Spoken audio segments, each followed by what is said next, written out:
to license it.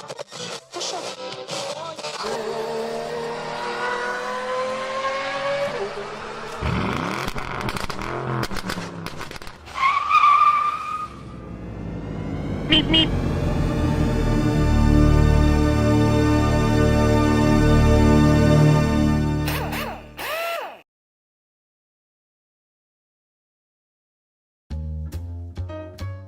Hi everybody, and a warm welcome back to Maple Leaf Matchbox Makeovers. I'm Andrew, and on the bench today is a Matchbox Superfast Ford Capri Mark I. Mine is number MB54 and it's from 1971. This is a very special build, not just because it's the first makeover out of my newly renovated hobby room, but more importantly, this is the first car that I ever owned. Mine was a 1973 V6 2600 two-door, and it would lay a patch of rubber. I bought it for $500 in 1978, and I put a $600 stereo in it. Remember those days? And I thought it was the best car in the world. I'm going to restore this one to look like mine did in metallic brown. The engine will get detailed and the wheels will get swapped out, and I hope it's fun for you. It's certainly going to be a trip down memory lane for me. Matchbox produced this series from 1971 to 1976 and re-released it again in 1985 as a Super GT version. It's 50 years old, and you can tell that by looking at this windshield. I'm going to have to give some attention to that. The hood pops up and the engine drops out.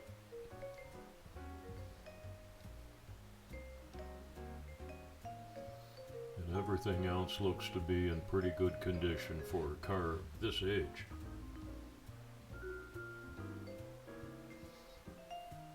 I debated whether or not to remove the hood for the stripping and painting process, and I decided I would, because sometimes if you paint these together, they're just going to stick together, and I want mine to be able to lift up as it's originally meant to.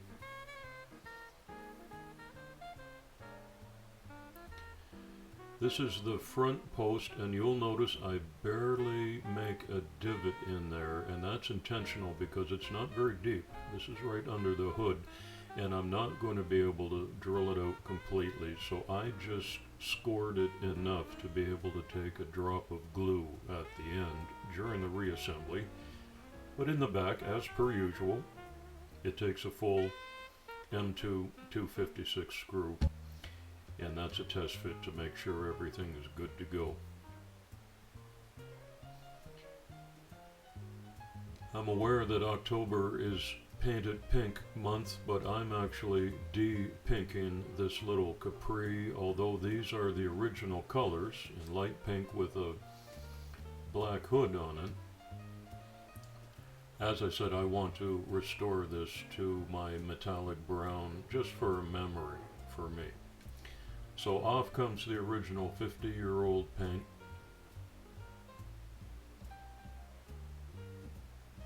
And it doesn't put up much resistance at all. The Ford Capri was a fastback coupe built by Ford Motor Company between 1968 and 1986. It was designed by the American Philip Clark, who was also involved in the design of the Ford Mustang. It used the mechanical components from the Mark II Cortina and was intended as the European equivalent of the Mustang. And the Capri went on to be a highly successful car for Ford, selling 1.9 million units. Here's where the windshield shows its age. Although there are no deep scratches or cracks or breaks in it, I still apply some wet dry sandpaper beginning with 800 grit, and I progress up to 3000. maybe about 20 seconds on each one, followed by this step, which is a plastic polish. And although I gave particular attention to this, there were a couple of, I don't know, stains in here that just would not budge. But it does come out very, very well, especially after this Pledge Revive It treatment. This is a floor polish. And a dip in this clear solution and wick off the edges to take away any drips. Really makes a substantial difference in these makeover projects. So I'll cover that up. No dust will get on that while it dries.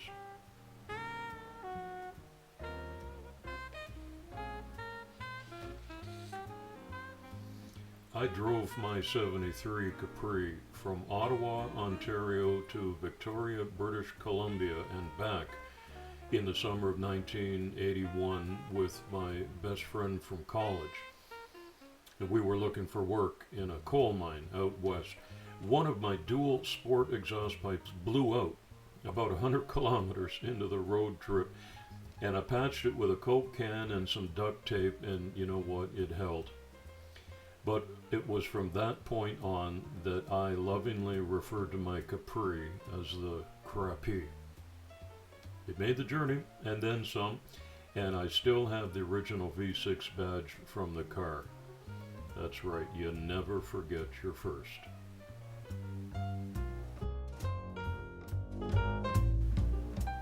It was on that little 73 Capri that I first learned how to turn a wrench on a car engine.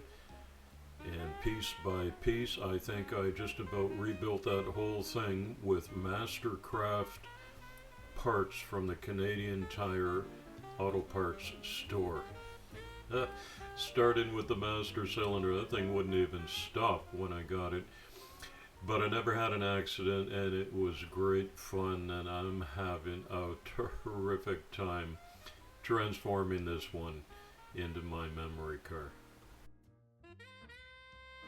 It's not uncommon in castings of any type, and especially of this age, that there are some manufacturer casting lines like these on the back quarter, and I don't want that to show on my finished product. So with some very fine diamond files and about 60 seconds worth of elbow grease, off they come, and I apply that Scotch-Brite wheel once again just to take off any rough lines that might have been left there.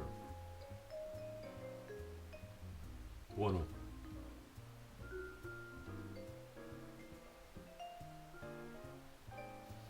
Degreasing is the final step before the primer and the paint to take off any fingerprints and oils.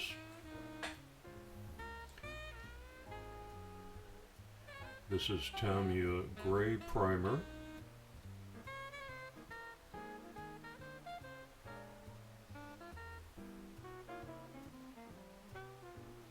And here's my original metallic brown paint application. And instantly I got much more excited than I should have as I saw this transformation take place, and all of a sudden I was back in 1978 starting up my little Capri. And while that paint dries, a visit to eBay, you can spend $39 US on one of these. I didn't. I got mine in a lot of cars for about $20 with 30 other cars.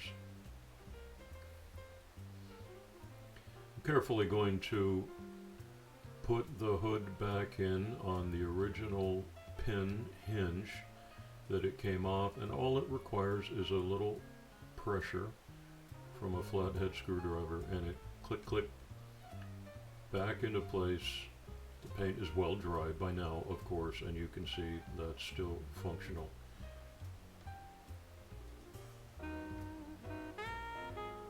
Now that's my car.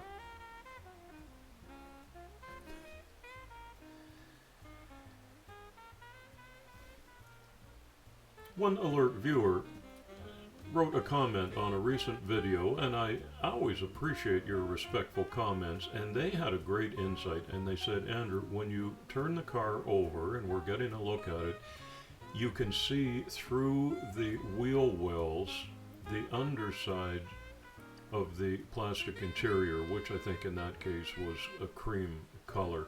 And it would be much more realistic if you blacked that out. And I revisited the video and looked at that, and bang on, that was correct. And so that was a great tip, and I'm going to try to apply that knowledge in the future. So the bottom of the interior is black for that purpose, and the top is getting some cowhide brown leather from the airbrush, because that's what my original car had.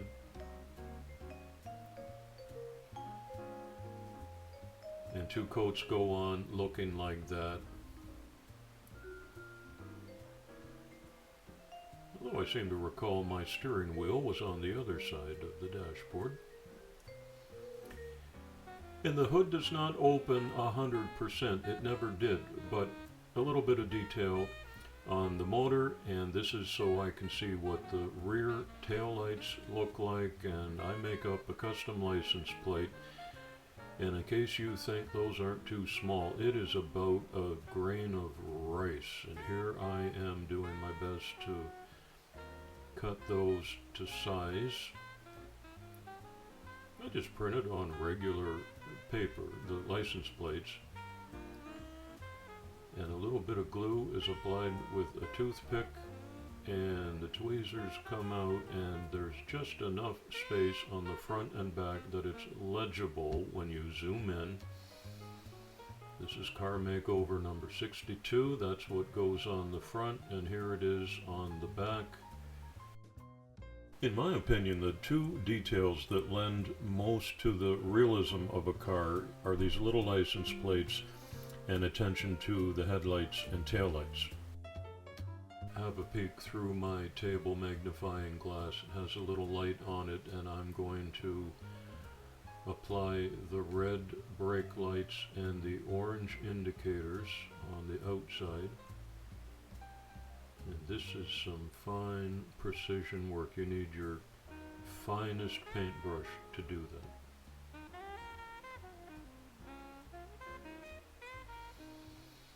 I'm never 100% happy with the original Matchbox wheels. In this case, they were pretty old, and I did have a pair of green lights that I thought suited this. Looked a little bit more like what I ran with in '78, and it's still a good roller, as you can see. And I'm just going to check the stance and the balance on this, and it is looking just like mine did. Ready for the orange track. Well, let's put it back together, see how it turns out.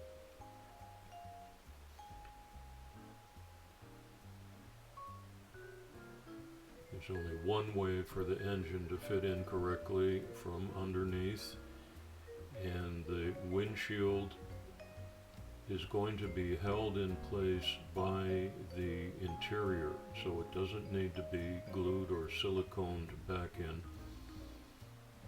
And I did leave the tail hitch on there. I did not have one. I've never seen a Capri with a tail hitch, but Matchbox did that, and although I have diverted from the original color and the wheels, therefore it's not original anymore, I thought in this case I'll leave that on so I don't have a hole in the rear bumper. And you will recall that the back post was fully drilled out, and this same screw was test fitted in the beginning of the makeover. All is well.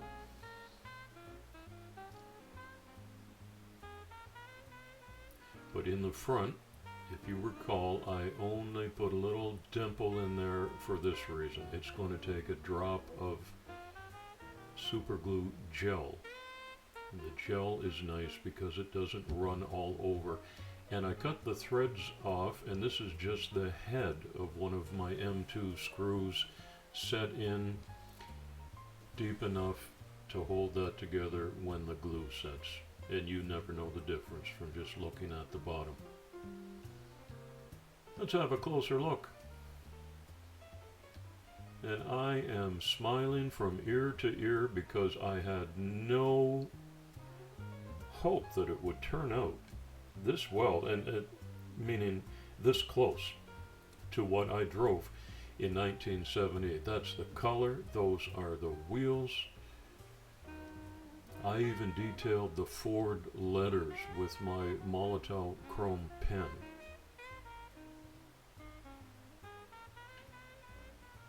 That's as far as the hood opens, but you get a peek at the detailing in there.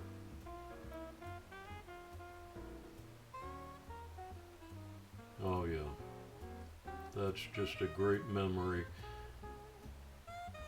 I'm very pleased with the way this one turned out in the end.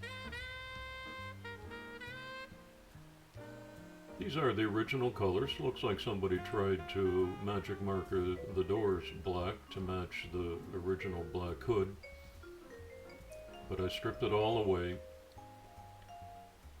And this one was just indulging myself. There are more exciting colors, but this was my car. I've got some college buddies who follow this channel, and you guys remember this car from 40 years ago. I'd love to hear from you in the comments. Tell me if you think I nailed it. Number 62 goes into the gift bag. I take these to the Goodwill store as gifts for kids. I hope you'll give this video a thumbs up if you enjoyed it, and subscribe, and come back often. It's coffee time.